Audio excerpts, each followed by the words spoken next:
What is more important for the 49ers to address this offseason? Offensive line or defensive line? Clearly, they're going to address both. But I think it's just an interesting thought exercise. If you had to pick one, what's more important for the 49ers to address this offseason and why?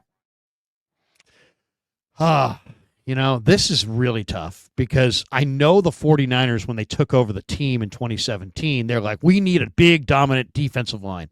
And they did get a big, dominant defensive line. They almost won the Super Bowl. And so part of me says, man, it's just they need to finish the deal and keep bolstering their defensive line. Yeah, because if you can pressure Mahomes, you can win. It's been proven. Yeah.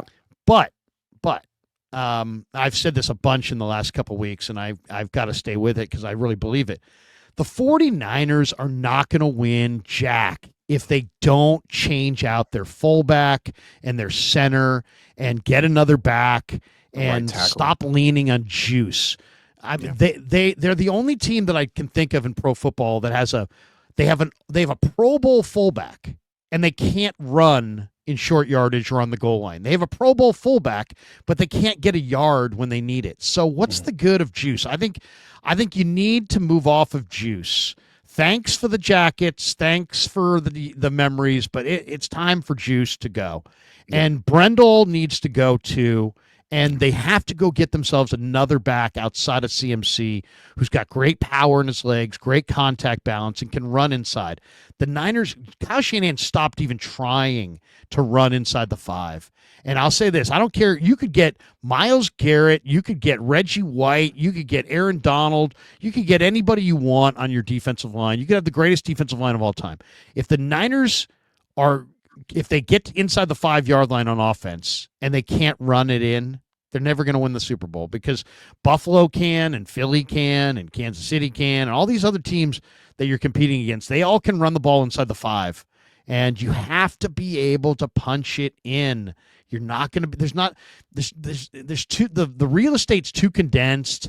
The accuracy and what it takes as far as fooling people or accuracy with the pass, it's too much. You have to be able to run the ball inside the 5, and the Niners simply can't.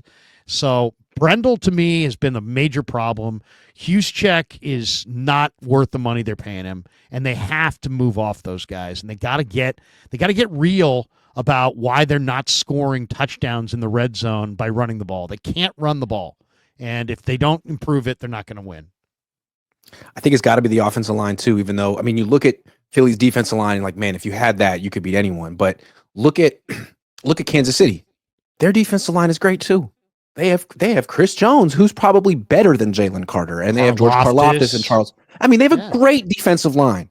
Yeah. But what they didn't have this year was a great offensive line. They were a little banged up. They had to move their left guard to left tackle, and they couldn't operate. They fell apart.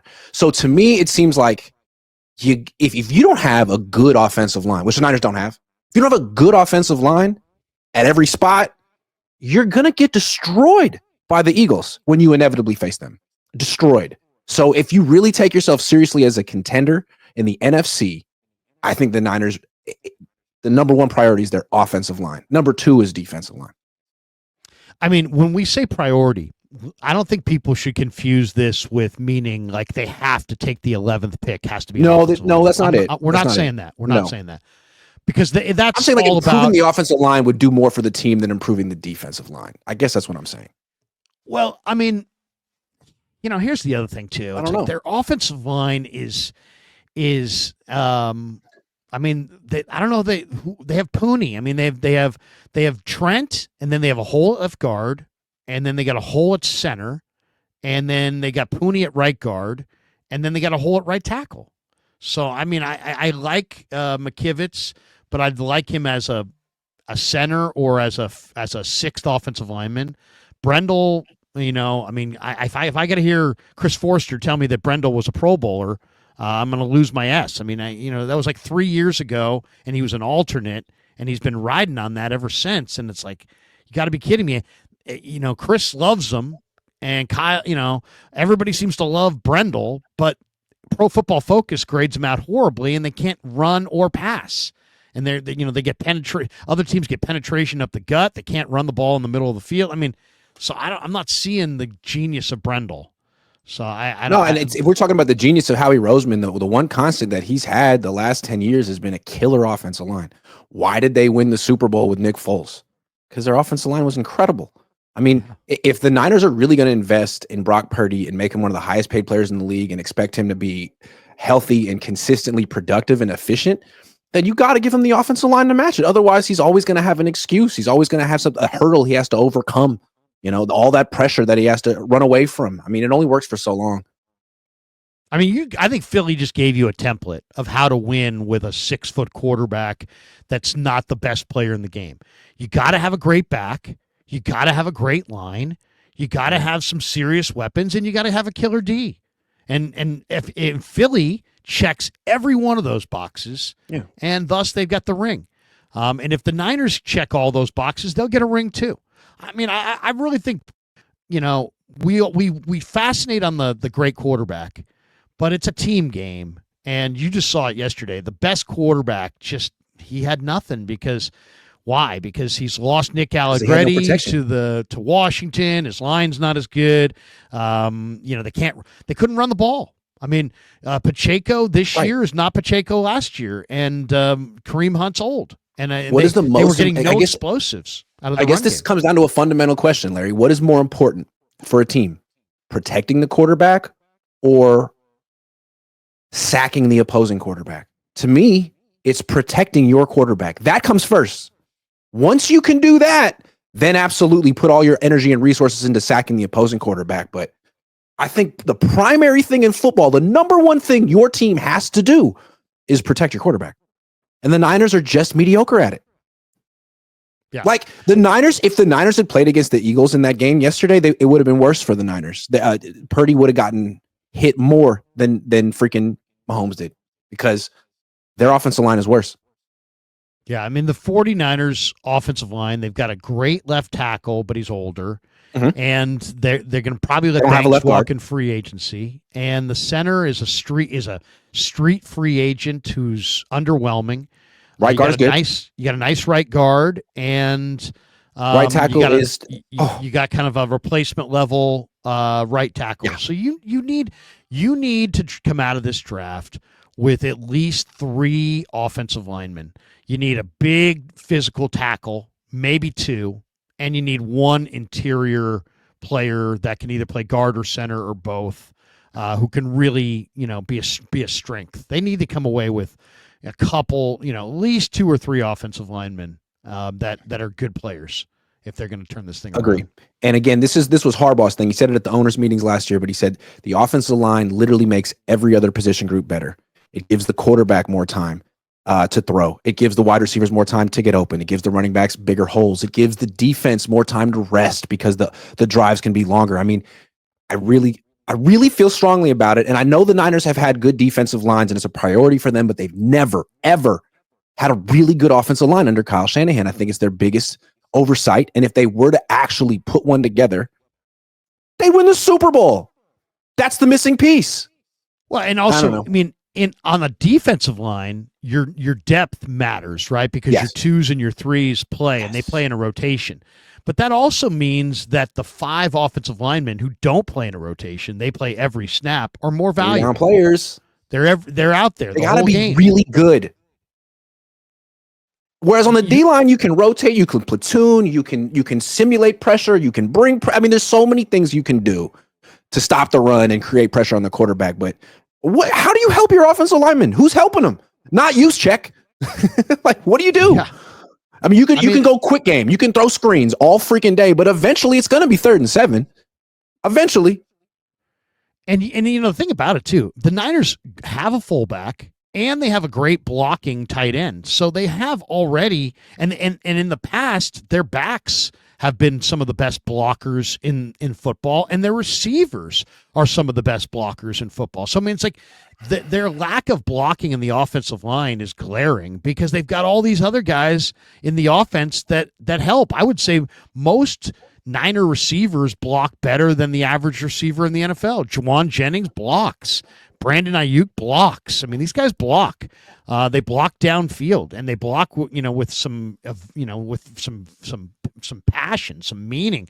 So, I mean, they badly need to improve their offensive line, and it's not just improve their offensive line. They need to get bigger up front. Thank They're you. too small. McKivitz is too small. Yeah. Brendel's too small. They need to get bigger bodied guys. We're talking about guys who are 6'4" to 6'6", 310 to 340 in that range. No more of these 285-pound guys who are athletes. I mean, that might have been good for Denver in once upon a time, but I mean that times have changed. It's a big man's sport on the line of scrimmage, and they got to get bigger on the offensive line. And I feel strongly. I'm not saying they have to take an offensive lineman with the 11th pick, but they got to look really hard at those offensive linemen because they could be in the playoffs next year. This could be the highest pick they're going to have for a while. This could be their best opportunity to replace Trent Williams or add a legit Pro Bowl talent anywhere on the offensive line. So I'm not sure who that guy is. I don't think they should take a guard at 11, but if they find a starting offensive tackle and he's a right tackle and they think he can be a Pro Bowler, I don't see how you pass on that guy because you like the defensive tackle too. Here's my thought on it: is no more drafting solely for need. Go get great players. So like if there's a Quentin Nelson who was a guard or is a guard, and he's just awesome.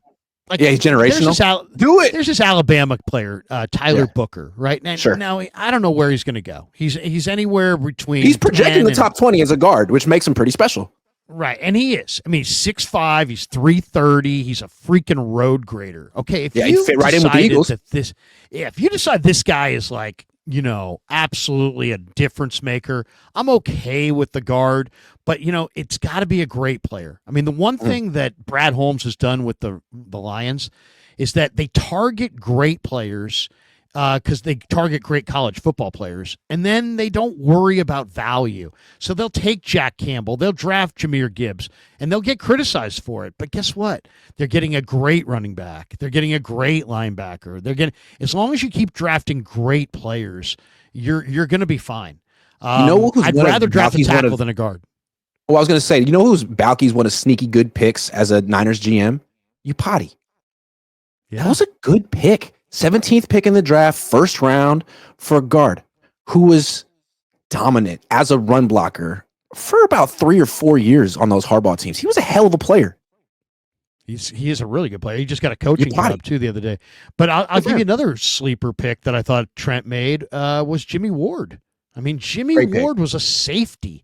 Who drafts a safety? Nobody drafts a safety. But you know what? In the first round, but they did. And what do they have? I mean, they have not been able to replace that player since he walked out the door. The guy covered like a corner. He hit like a linebacker. He was savage. He's great.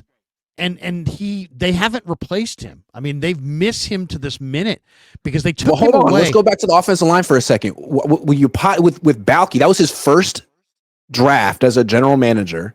What did he do? Anthony Davis, Mike Upati, boom, boom, right off the bat, 11 and 17. We are getting this offensive line right because we have Alex Smith, and he's been awful, and he has a million excuses, and we got to see what we got. I mean, he's not a good GM, but he went O-line, and then the next year he went Aldon Smith. So that's just one guy's opinion. It was a good that Anthony Davis, Mike Upati was a nice little. The only downside of taking the offensive lineman is that sometimes it takes an offensive lineman a year or two to really get going. So by the time that Yapati and Davis were ready to really roll, the Niners were a Super Bowl team, but it was a couple years later. So Davis struggled his rookie year big time. They want to get back to the Super Bowl. Here's the one thing that caught my eye this week was Kawakami had a report saying that the Niners or like, what did he say? Oh, he said, I'm hearing that they're interested in they're interested in a year where they're really trying to not run it back, but it's their go year. They're in go for broke mode. That's what he said. That was his report. They're in go for broke mode. Well, so that means that they don't just want to, get back. They want to win the whole thing. They want to So get trade this for Myles thing Garrett. done. Okay, great. Trade your 11th pick for Myles Garrett or Micah Parsons. Love it. Do it. But the one question I would have is I'm looking at the ESPN power rankings. They have the Niners 13th. They have 12 teams in the NFL felt generous. better than You the had them Niners. ahead of the Broncos? Like, really? Ahead of the Steelers? Surely. Kansas right now, according to ESPN, the Niners are behind Kansas City, Buffalo, Detroit, Philly, Baltimore, Washington, Green Bay, the Chargers, the Bengals, the Vikings, the Texans, and the Rams. Right. And they have them ahead of Denver. The Denver Broncos, the Seattle Seahawks, the Pittsburgh Steelers, the Tampa Bay Buccaneers, the Arizona Cardinals. I mean, maybe. Perhaps. But I mean, the Niners think of great, themselves. They think of themselves as like, in the Super Bowl mix at the very top of the league. And I guess the question is, are they? Are they in the Super Bowl mix right at the top of the league and they just need a good offseason? Or do they really need to build? I mean, to me, this is kind of the fundamental question. A lot of people are like, go get Myles Garrett. Okay, if you're one player away, that's an awesome approach. But are they one player away? Or are they just, I mean, they went all in. If you're trying to be like Philly, then you're like missing 3/4 of your homegrown offensive and defensive line. If you're trying to be like Philly. Right. I mean, and they don't go and trade for Myles Garrett. They draft all these players years before they need them. So it's like, if the Niners are one player away, then yeah, go for Myles Garrett. But I don't think they're one player away. So I don't. To me, my approach might want to go the other way. It's like trade from 11 to 15, trade from 15 to 18, trade from 15 to 22, get 5 or 6 more picks, wind up with a 15 or 16 man draft class. And you're not going to hit on all those guys. You're going to miss on a couple. But so what? If you can add 10 to 12 guys, to me, that's what they need to do. And if you can trade down from 11 to like 15 or 16 or 7, I feel a little weird about taking a guard at 11. I don't know why. But if it's 16, I'm like, oh, it's not a top 15 pick. That's fine. That's perfectly fine. So if they were able to trade down 5 spots and they took the best offensive lineman available, put him at left guard, and when Trent Williams went down or retired, gave him a shot at left tackle, I'd be fine with that. That to me is a perfectly solid use of resources. But of course, they're going to take a wide receiver.